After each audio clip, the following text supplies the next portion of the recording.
You see the windows. Each panel charts the history of Serenade. Fascinating.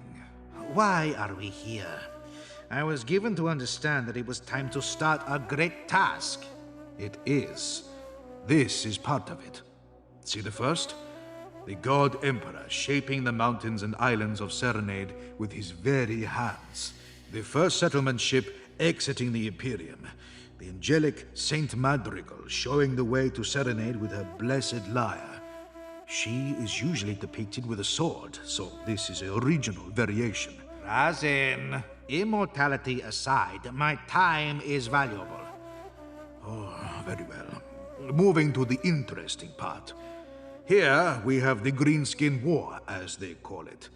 And who, my dear rival, is that in the next panel? Silver Skull's chapter defeats the Orc invasion. There used to be a statue in the square, 30 ket high. They used to light candles and sing hymns to it. A few centuries ago, the Inquisition got wind of it and did a little cleaning up. Removed it for renovation, where it was never seen again. You stole it, did you not? Well, of course. And I hardly think it counts as stealing if it's my likeness. It's my statue, after all. Worshipping a Necron. Poor idiots. I suppose they have a head start on the rest of the galaxy. The awakening is nearly imminent. Did you have a statue of yourself, Oricon? You are an obscene egotist. Do you guys read books? Me neither. I'm surprised they're still being made. I know most of you probably don't read, it's not hard to admit, and some of you might even hate reading. It's hard to pinpoint why we don't like them. Maybe our disdain for books was brought about when we were all forced to read them in school. Maybe there was that one book you were looking forward to, but they wouldn't let you read it out loud. For most books, at least to me, they don't really leave a lasting impression. You know when someone tries explaining why a book is so fantastic, I always go blank with confusion. I don't know how to respond to that. Books are definitely not for me. They're for nerds and women. We'll watch a book when you can watch a movie. So fucking true. It's got fucking in it. However, I think now I kind of understand what they're talking about because I have actually found one book that has left an impression on me. I introduce you to The Infinite and the Divine. Written by Robert Wraith, it is one of my favorite stories and is probably one of his best known works. It's got everything. Robots, dinosaurs, orcs, a classic bromance, and best of all, it's funny. This blows my mind, because I have never found a book that has actually made me laugh, let alone smile. There's something about this story that draws me back in over and over again. It's a combination of a unique point of view and great world building that makes this book worth reading. If you want to know a brief summary without any spoilers, it's an epic tale of a 10,000-year-old feud for a slowly dying world and the secrets within. The themes of preserving life and accepting change are a breath of fresh air, and because of this book, it got me into the world of Warhammer 40k. For those who don't know, 40k is a dystopian sci-fi universe where there is only war. Think of it like Star Wars, but more racist. Now, I have heard that this is one of the funniest 40k books ever published, but I think that's an over-exaggeration. I would say more lighthearted. It is funny, but it's not laugh out loud, more like you'll get a grin of amusement. Honestly, if a book can make me feel any emotion other than boredom, it's perfect. These books are underneath something called the Black Library, where several different authors write their own stories based in this universe, and there are a lot of unique stories that don't get a lot of attention, mainly this one. However, the main complaint we have to go over is that the people who write these books expect you to know a lot going in. Like I said, the book is set in the 40k universe, and rest assured, if you don't know anything about that, you're shit out of luck. I'm not entirely sure how they want you to know everything. I guess you're supposed to buy the codex and all the little toys, but that's very alienating and expensive. This book does a decent job of explaining the lore, but there are portions that are not detailed enough. This book in particular, they mention a very specific event called the War in Heaven. They somewhat go into detail, but never fully commit. So for the sake of the story making sense, I'll just have to go over a quick summary. So to start this, we have to go all the way in the past, before humans, before chaos. We start with the Necron-Tyr. The Necron-Tyr were an alien race that lived on a cancerous planet, which essentially means that they were all born with cancer and died quickly. The Necron-Tyr did evolve their technology to leave the original original hellhole that was their planet, but it was already too late because the cancer was already in their genetic code. They used to seek out the mysteries of immortality, but when they asked the Old Ones, a race of godlike beings, they said no. So the Necron tier declared war on the gods, and they were losing badly. But then, a group of gods called the Catan told them that they would help in the war. In teaming up with the Catan, all the Necron tier were forced into the furnaces and turned into robots in an act called biotransference. Now, they are only called the Necrons. They all became slaves with no souls, eaten by the Catan, but hey, now they're immortal. For a while, they did what they were told, until the Silent King, the last known ruler of the Necron tier empire, rebelled by reprogramming the army to turn against the Catan overlords. The Catan were shattered into shards, almost all of them destroyed. Some were imprisoned for use for the Necrons in the future. And after the war, the Necrons were all ordered by the Silent King to hibernate for millions of years. Eventually, once they all awoke, they would take over the galaxy in full strength. But a lot can happen in a million years, and that tight-knit bond the Silent King gave the Necrons, that didn't last very long. Instead of fighting the other races, most of them decided to wage war on other dynasties for territory and other petty stuff like that. This is mainly due to the fact that a lot of them have woken up too early, most losing their personalities and becoming mindless machines, while others still retain their consciousness. The two individuals that we will be focusing on for this story are our main characters, Trazen the Infinite and Orican the Diviner. To understand is not in you, Trazen. You're a bird building a nest with shiny things. You want things simply to have them. I will not be going over the full lore of these two characters because there's just so much, so a brief summary for each will suffice for now. We will first start with Trazen, and no, it's not Trazen or Trozen, say it the correct way. I swear to God. Trazen the Infinite is a Necron overlord with plenty of witty retorts who spends most of his time adding exhibits to his own personal museum. He is an enigma of a character. Trazen is a fan favorite for his personality. He's a comedic character in a grim dark universe. But he's not too funny where he's a clown. He is the perfect amount of comedic genius that makes him who he is. Trazen focuses on preserving the past and fills his museum up with as many artifacts as possible before either the Necrons or the other races destroy everything. He is also known for using his exhibits like Pokemon. So let's say that there was a big monster in his way or a small army that was trying to attack him. All he would have to do is search in his bag, chuck the oddity of the day to fight it, and the rest is history. Then you have Orican the Diviner. He is a chronomancer, which means he is basically like the Necrons' fortune tellers that can see into the future and they have magic, except Orican is better at it than most. He was the one that foretold the deception of biotransference and was the first one to really be opposed to it. Orican also has the ability to go back in time to affect situations in his favor, which I know, yes, it is overpowered as hell. He's a cranky ass old man who will argue with everyone because he thinks that you're an idiot, and I don't blame him because he's probably the most sane character in the book. But overall, Orican is focused on building a better future for the Necron race, advancing them into a higher level of being. To quote the book on their physical looks alone, the curse of biotransference has made parodies of them all. While Trazen had been remade into a hunched, hooded thing, a scholar eternally at his work, Orican's slight frame had twisted to reflect the soul within. He was all things quick and venomous. His face and headdress recalled a hooded serpent. A single baleful ocular, mocking the foresight the cryptex claimed to possess, gleamed with a haunting malice. These two characters alone are wildly entertaining,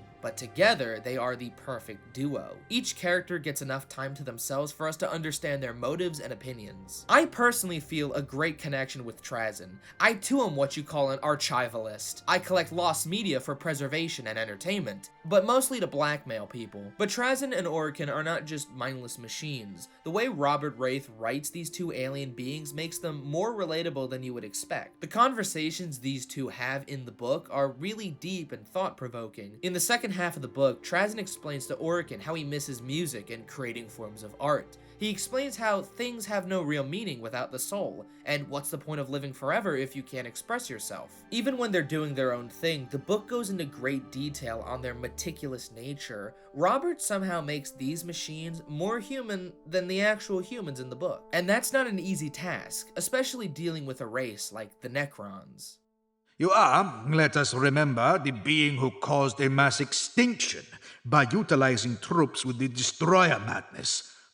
It's about time now we talk about the story. We're going to be going really in-depth with it. So, spoiler warning, but if you already made it this far, you don't really care. We first have to start off with the planet of Sephiroth. The planet itself is like a character. We actually follow its journey from the beginning of life to its destruction. The way Robert describes the planet throughout the book feels like a documentary sometimes. When the story starts, the planet is a tropical paradise. Scattered islands with dinosaurs are the main inhabitants, besides the prehistoric Eldari that have migrated here that live beside them. But Sephiroth is the main target for a certain Necron at the moment. The story officially starts off with Trazen doing his daily expedition for new artifacts. When he returns to his gallery, he finds Orican in the middle of the act of stealing a device called the Astrarium Mysterios. Yes, it's a mouthful, I know. After a quick fight, Orican escapes with the puzzle box, so Trazen tracks him down and takes him to court. This court scene is probably one of the best scenes in the book. While Trazen uses his silver tongue to get what he wants, Orican just goes back in time to alter the court case multiple times in a row to the point where he uses so much energy the floor tiles are melting underneath him. We learn throughout the court case that the Astrarium Mysterios is a key to the ancient tomb of Nepereth the Untouched, the last natural pharaoh of the Amunos dynasty. Now, as you would expect, both want this device for different reasons. Orican wants to use the device to find the tomb and discover the secrets to advance the Necron race into a higher big dick energy being, while Trazen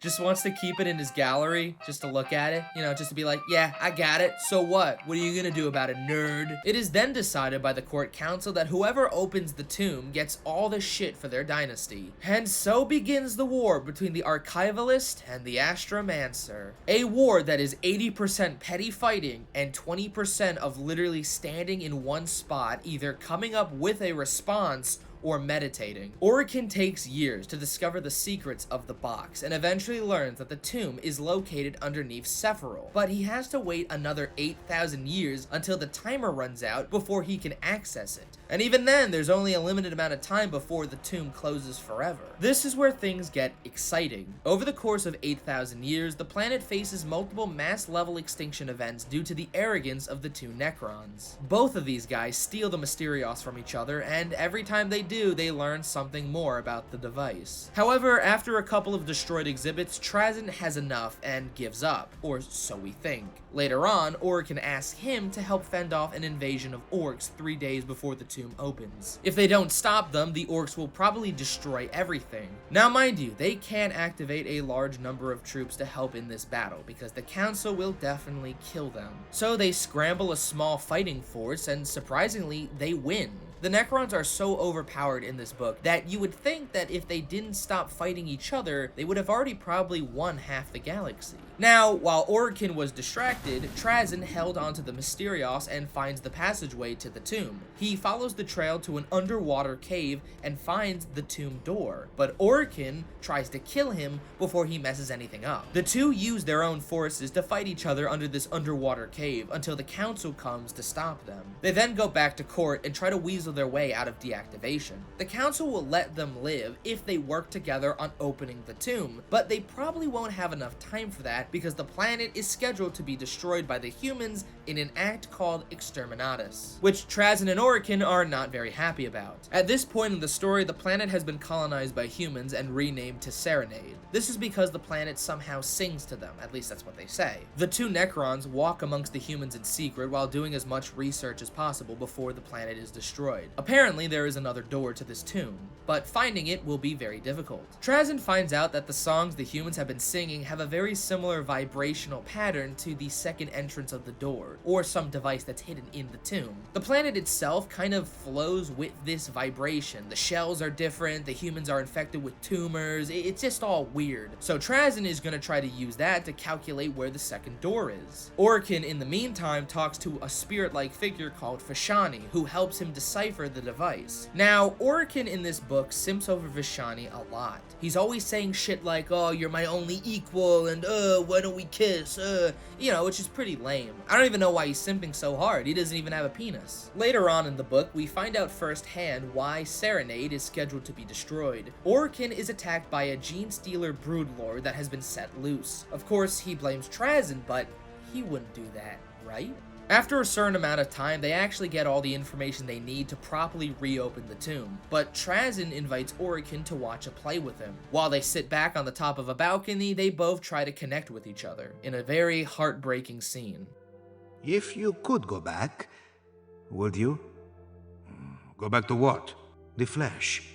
If one of these ridiculous fanatics actually found a species for us to transfer our consciousness to, or say if Nepereth's body let us fabricate a new, unspoiled race of Necrontyr, would you do it? Of course I would. It would be my greatest joy to once again feel a soul within me, to taste and touch and feel, would it?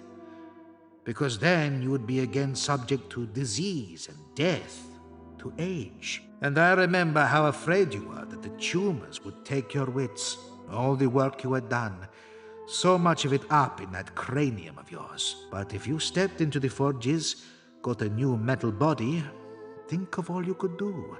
Catalog the entire cosmos, if you wished.